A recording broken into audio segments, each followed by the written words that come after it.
Olá, sejam muito bem-vindos ao programa Consumidor em Pauta. Se você tiver alguma dúvida relacionada a direito do trabalho, direito do consumidor, direito tributário, direito previdenciário e direito comercial, envie um WhatsApp para 51 985 946 773 ou então para o e-mail consumidoremPauta@tve.com.br. No programa de hoje estaremos aqui recebendo com muita alegria o Dr. Paulo Dias, que estará tratando do tema Direito do Trabalho. Seja muito bem-vindo, Dr. Paulo Dias, e vamos à primeira questão. A pessoa não se identificou. Ela coloca o seguinte: minha coordenadora disse que com a colocação de 2 atestados, quem escolhe o dia de folga seria ela e não o funcionário. Isso procede?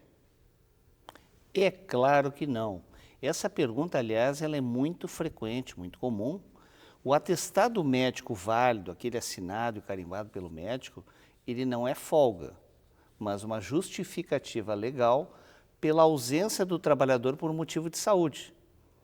Ou seja, o trabalhador ele não escolhe. Vamos supor, se tiver 2 dias de atestado em datas diferentes, o trabalhador não escolhe o dia que irá parar, mas a data que consta no atestado. Aquele período do atestado é o período que o médico considera fundamental o afastamento do trabalhador por conta daquela moléstia que está aparecendo na vida do trabalhador. A empresa não pode negar o recebimento desse atestado, o trabalhador não pode escolher, olha, eu quero ficar, se o atestado for de 7 dias, eu posso ficar 2, 3 dias em casa, depois trabalhar. Não, ele tem que cumprir, porque existe um motivo, uma motivação por aquele afastamento.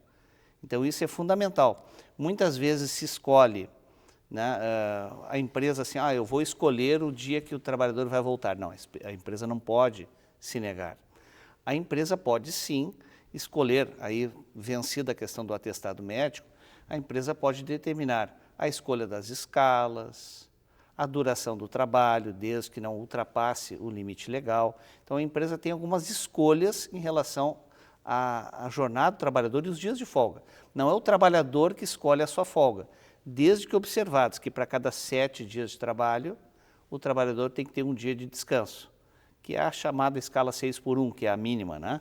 O trabalhador tem 6 dias de trabalho e para 6 dias de trabalho, um dia de descanso. Muitas vezes também se confunde o atestado médico com o atestado de comparecimento ao médico. O atestado médico é um motivo de afastamento do trabalhador do trabalho. O atestado de comparecimento é aquele atestado que o trabalhador pode pedir para o médico que justifique aquele período que ele foi fazer uma consulta ou um exame, mas a empresa não é obrigada a abonar essa falta. E muitas vezes se confundem essas situações. Então, o afastamento, quando ele é importante, a empresa tem que observar. E também, muitas vezes, há o problema do atestado falso.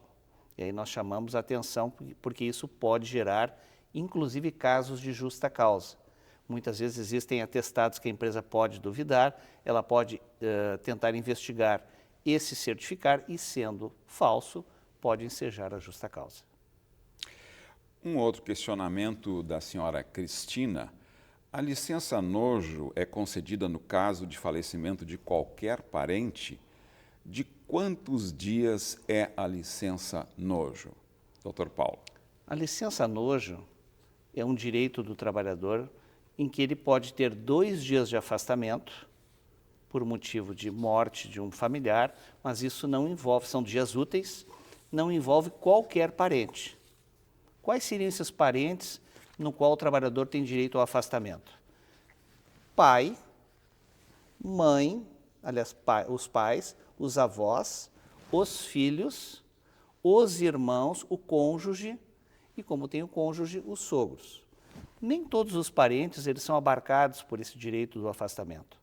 Por exemplo, primos não têm direito, os tios não têm direito. Lógico, né? As empresas, muitas vezes, por uma questão de bom senso, em respeitando a dor do trabalhador pela perda, né? Muitas vezes um primo ou um tio, existe uma proximidade muito grande. Então, apesar de não estar na lei, a empresa não ser obrigada, muitas vezes a empresa, por uma questão de bom senso, ela permite esse afastamento, seja de um dia ou 2 dias. Existem também algumas convenções coletivas de algumas categorias que estendem esse prazo de 2 dias para 8 dias. Aí a empresa é importante que ela analise a situação e o trabalhador, tendo dúvida, procure um advogado da sua confiança. Temos um outro questionamento, também a pessoa não se identifica. Ela coloca o seguinte: trabalho há 21 anos em uma casa de família sem carteira assinada. Estou pensando em sair. Vou ter algum direito? Esse é o caso da empregada doméstica, né? Lamentamos a senhora estar trabalhando 21 anos sem ter os seus direitos observados na carteira de trabalho. Porque, além dos direitos, a senhora tem direito sim, respondendo a sua pergunta, porque além desses direitos, que são a carteira assinada, 13º, férias proporcionais e as vencidas com 1/3 no caso da despedida, a senhora tem uma série de benefícios previdenciários, horas extras caso a senhora faça. Existe uma questão até previdenciária, ou seja, o registro desses 21 anos, ele impacta para que a senhora possa se aposentar algum dia. Um dia todos chegaremos lá, né? Assim a gente espera. E quando esse dia chega, muitas vezes o trabalhador, ele conta os dias, os meses para poder se aposentar. E 21 anos é uma vida inteira, né? Então, se a sua empregadora, ela não quiser registrar nesse momento, a senhora pode procurar um advogado da sua confiança, né? Entre com uma ação trabalhista com reconhecimento de vínculo. E nesse reconhecimento de vínculo, todos os seus direitos vão estar garantidos. Isso vale tanto para os trabalhadores em geral, quanto para a empregada doméstica. Estamos recebendo aqui o Dr. Paulo Dias, que está respondendo questões ligadas ao direito do trabalho. O senhor Gerson pergunta: ganho insalubridade, mas não sei se o percentual que recebo está correto. Como faço para descobrir isso? Bom, seu Gerson, o senhor pode procurar a empresa. Normalmente as empresas que têm algum tipo de insalubridade, o senhor recebe, né? Essas empresas têm um laudo ambiental e nesse laudo consta essas informações. Antes de tudo, o que significa insalubridade? Insalubridade é um adicional pago aos trabalhadores que são expostos a condições insalubres, ou seja, são expostos a agentes físicos, químicos ou biológicos. Se o senhor recebe insalubridade, muitas ações trabalhistas, elas versam inclusive sobre o recebimento ou a diferença do adicional de insalubridade. A insalubridade ela é paga em graus diferentes de exposição a esses agentes nocivos à saúde. Ela pode ser em grau baixo, né, 10%, grau médio 20%, ou grau máximo em 40% sobre o salário mínimo, e não sobre o salário do trabalhador, o que era antigamente. Então é 10, 20 ou 40.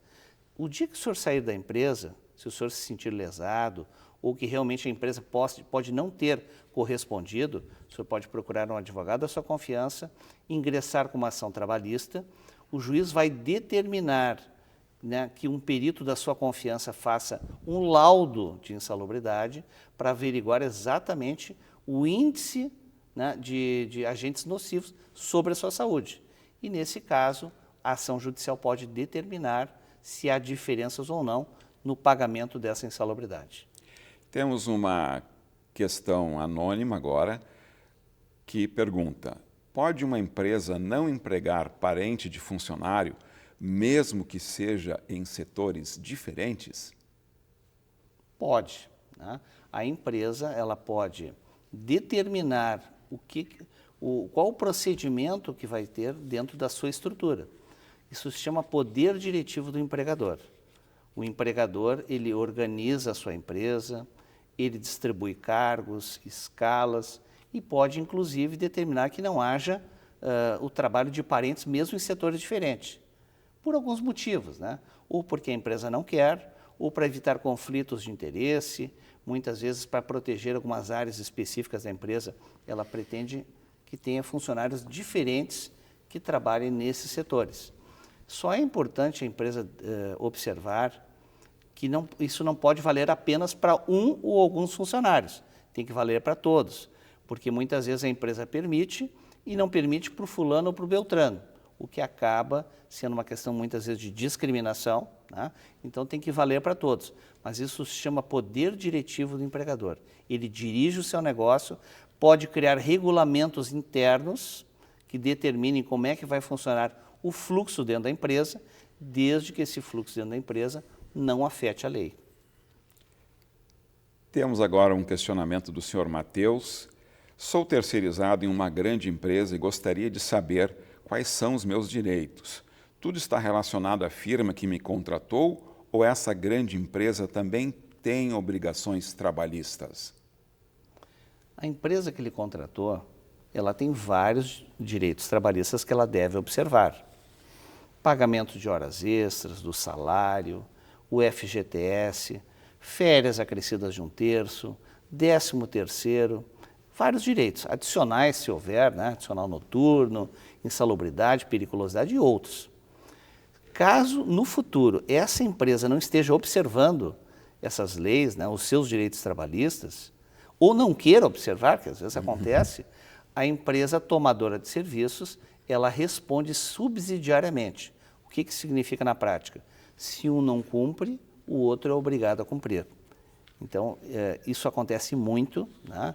Inclusive com terceirizações no ente público, o que está gerando grandes controvérsias, inclusive em relação ao Supremo Tribunal Federal, né? Que hoje, inexplicavelmente, está dizendo que o trabalhador tem que comprovar quando há o aviltamento de algum direito trabalhista, o que é um verdadeiro absurdo.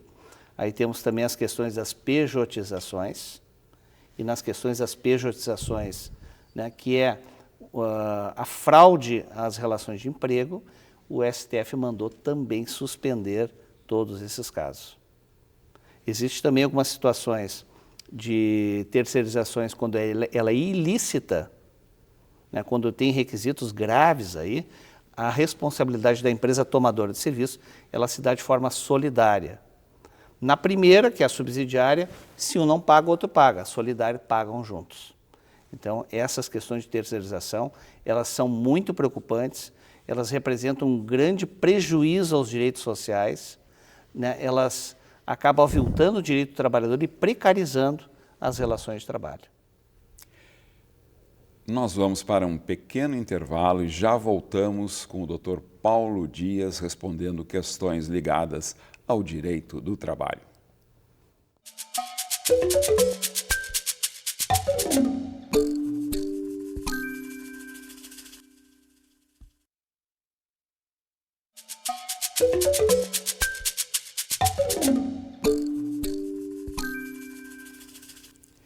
Voltamos com o Dr. Paulo Dias, que está nos respondendo questionamentos ligados ao direito do trabalho. A senhora Matilde pergunta: existe a possibilidade de eu tirar férias agora, mesmo não tendo fechado os 12 meses das últimas férias? Estou precisando resolver uma série de questões familiares e preciso de tempo livre para isso. Dona Matilde, sim, é permitido. A senhora pode celebrar um acordo individual com a empresa, de preferência por escrito, para que a senhora possa antecipar as férias, já que não tem o período aquisitivo. Vamos explicar. Pela CLT, Consolidação das Leis Trabalhistas, não é permitido, em via de regra, que seja antecipada as férias se o trabalhador não teve aquele período aquisitivo, 1 ano trabalhado, para que adquirisse o direito às férias, para que depois ele pudesse gozar as férias, para que pudesse ser concedido. Com exceção, se existem férias coletivas, né? Existiram durante a pandemia algumas situações de medidas provisórias, né? Para que as coisas funcionassem no meio ao caos, né? E também, a partir da reforma trabalhista, a possibilidade desse acordo individual. Ora, essa antecipação, em alguns casos, como o seu caso, Ele é importante porque a senhora tem questões familiares para resolver, né? E a senhora só não pode decidir isso sozinha, tá? A empresa ela tem que concordar, né?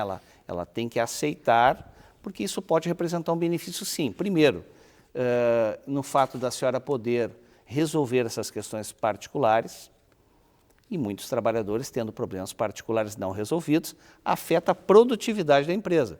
Então existe um benefício para a empresa. A empresa pode, né, ter um trabalhador mais motivado, né? A senhora pode, enfim, ter a sua vida toda resolvida.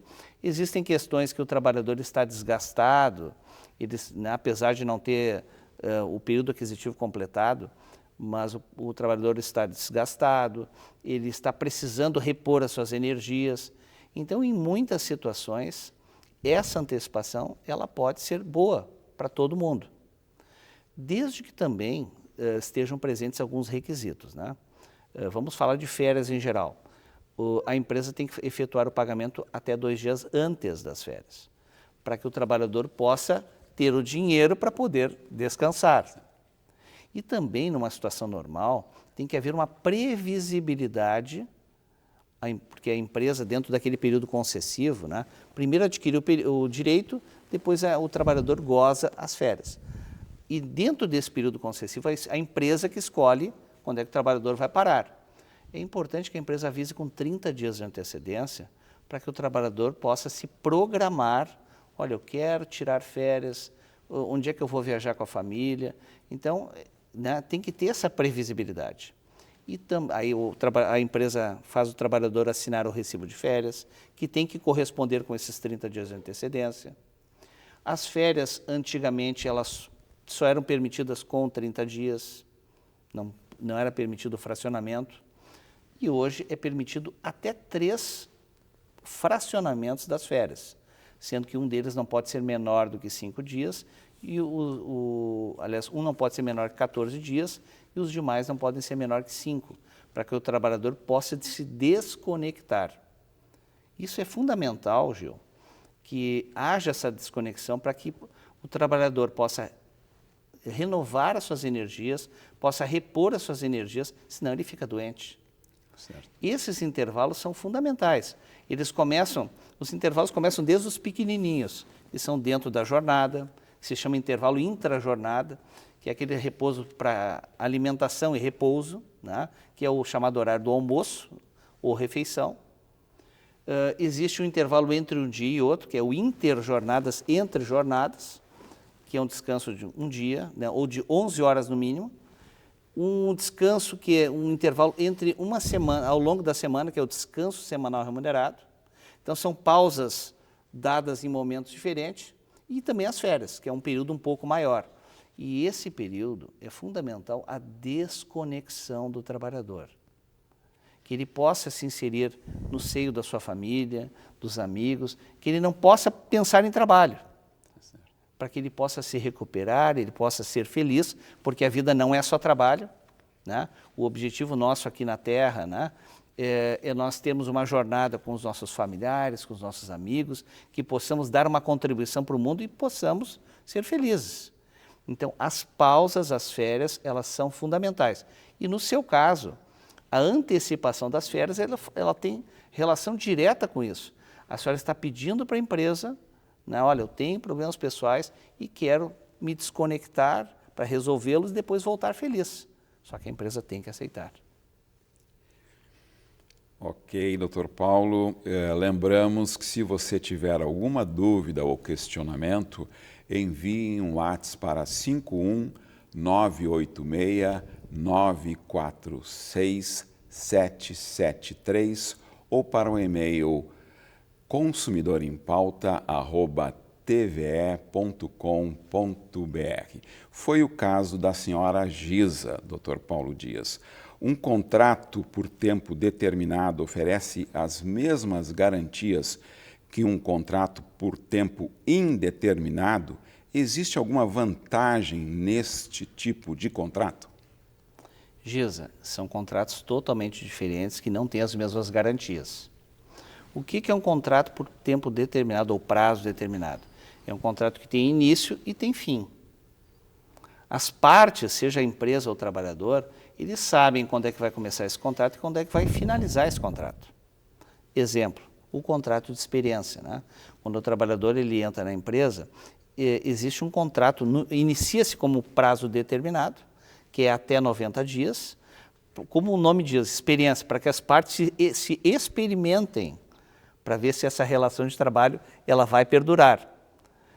Nesse caso, é permitido uma única renovação, pode ser 45 dias mais 45 dias, ou no primeiro mês, né, o primeiro contrato se encerra no mês, depois mais 60 dias, para que as partes se experimentem.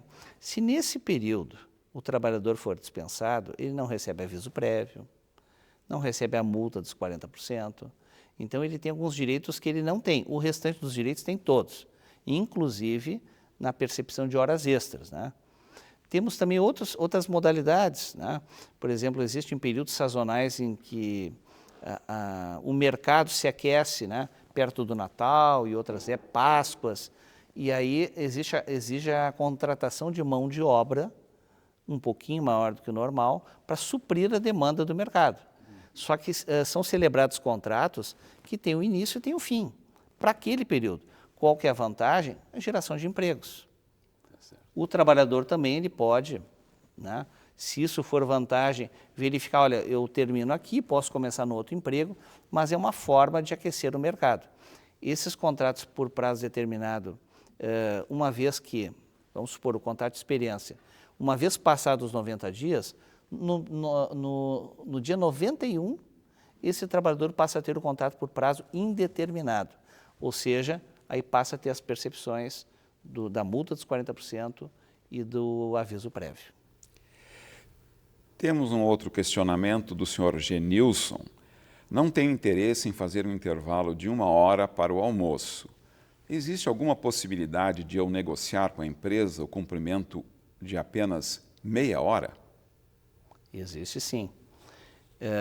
Essa foi uma modificação que a reforma trabalhista trouxe. Ou seja, o senhor pode... primeiro, esse intervalo do almoço. Para jornadas acima de 6 horas, o intervalo do almoço varia de 1 a 2 horas.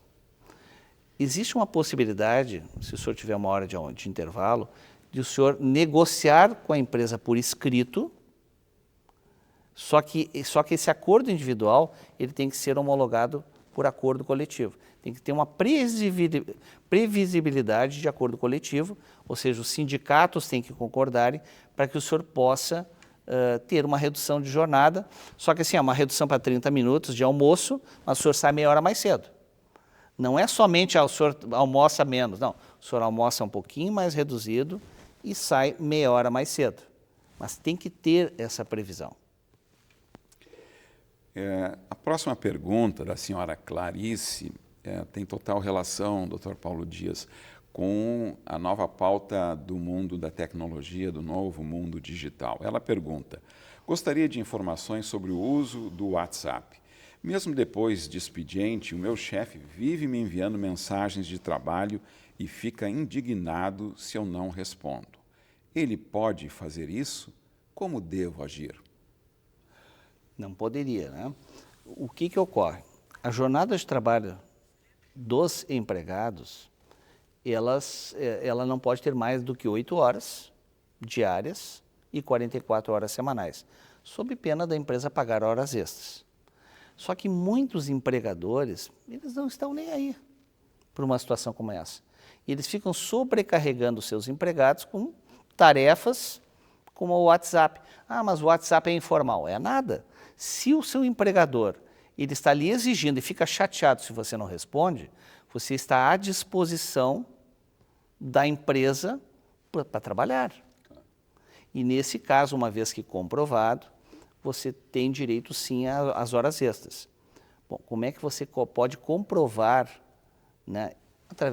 Bata prints do WhatsApp, principalmente o contato do seu chefe, né? Bata um print do contato do seu chefe que aparece o nome, a foto e o telefone, e de cada conversa que ele lhe aciona fora do horário de expediente.